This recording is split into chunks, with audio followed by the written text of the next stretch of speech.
I don't want my age to impact the voice I have. Um, the people voted me in, so obviously they want a younger voice in there.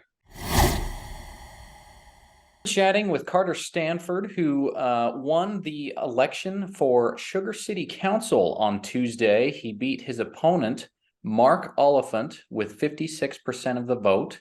Carter is also currently attending Brigham Young University, Idaho, in Rexburg. So it's a little bit of a unique situation. Carter, thanks for talking to me.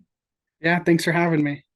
First of all, how old are you? I'm 20 years old right now. I turned 21 in March. I was talking to the Sugar City clerk earlier today, and I was asking her, who is the youngest person on record in Sugar City to be on the city council? And she said she didn't know for sure, but she said it's likely that you are the youngest one ever.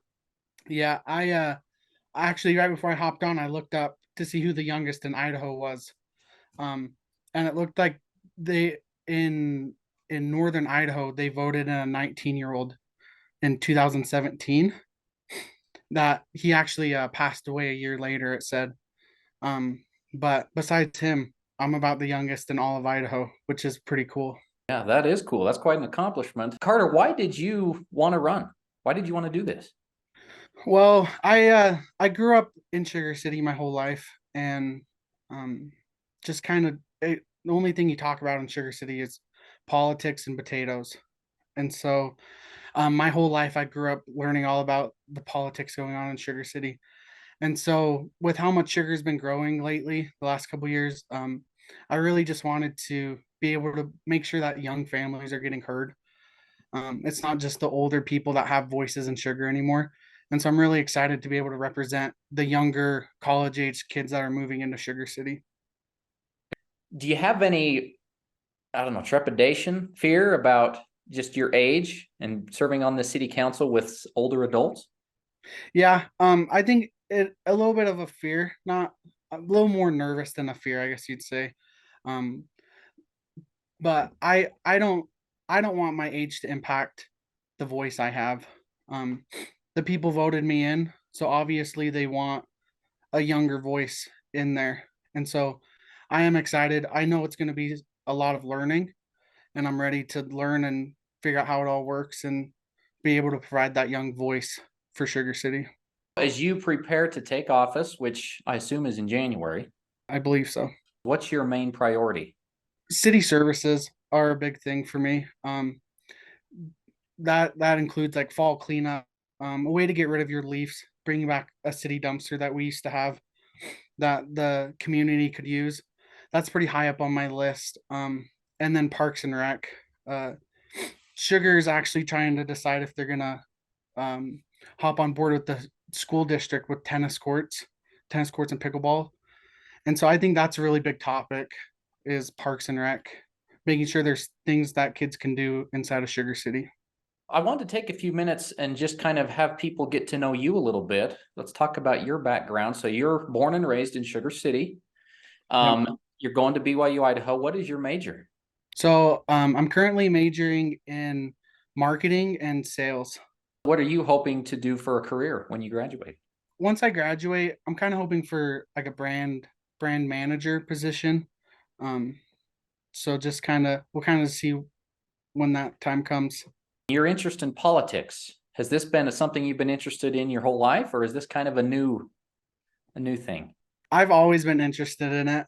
Um, Government class, I was always the football player.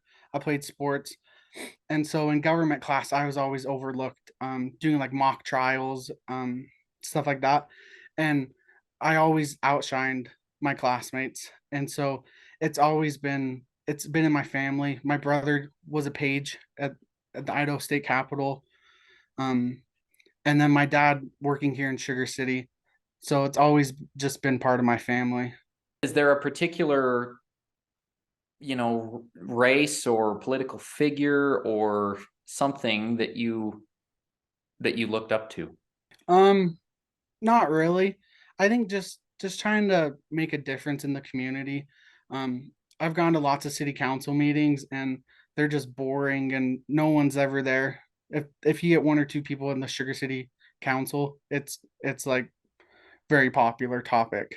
And so I think just trying to bring in this young community is really my goal, to let them know they have a voice, and to show that these young families can say and make changes in the city. Why do you think that your generation tends to just zone out? Well, in Sugar City especially, I feel like a lot of the kids my age zone out because they don't feel included in the city.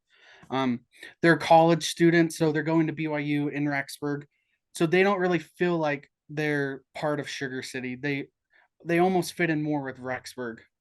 For people in your demo, what would you say to them? I mean, how would you what kind of things do you have in mind to kind of engage them and get them involved? So we did a meet the candidates night during city council one night with me and Mark, and the city put out anonymous questions where people could email in questions, and I think that was a great way for people to ask the questions they want to know the answers to without putting their face up in front of the whole city council.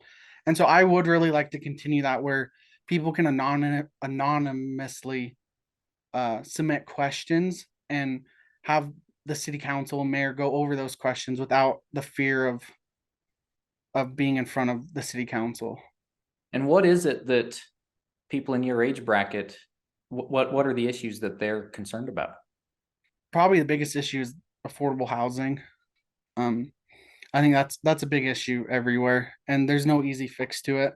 But I think that Sugar City, there's some things that we could do to bring in that affordable housing, working with contractors and developers better to make sure that it's affordable. How would you make it more affordable?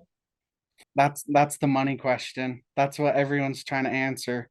Um, but I'm excited to hopefully talk to some of these younger families and figure out what's really haunting them at night. What keeps them up at night. Well, it'll be interesting to see how this goes for you. See if Yeah. you have some success, particularly with that age bracket. How much longer do you have left in school? I got over a year. My wife has about 2 years left. So You might be on the city council for the duration of your schooling. How are you got any plans on how to balance the two? Because you're pretty busy as a student, and then you probably have to put in, it's probably a part-time position, 20 hours a week at least for yeah, this. no, I'm not really too worried about it. Most of the stuff's is in the evening. Meetings and stuff are in the evening. And so um I'm not too worried. But of course I'm gonna put sugar over my schooling. So whatever needs to get done, it's gonna get done.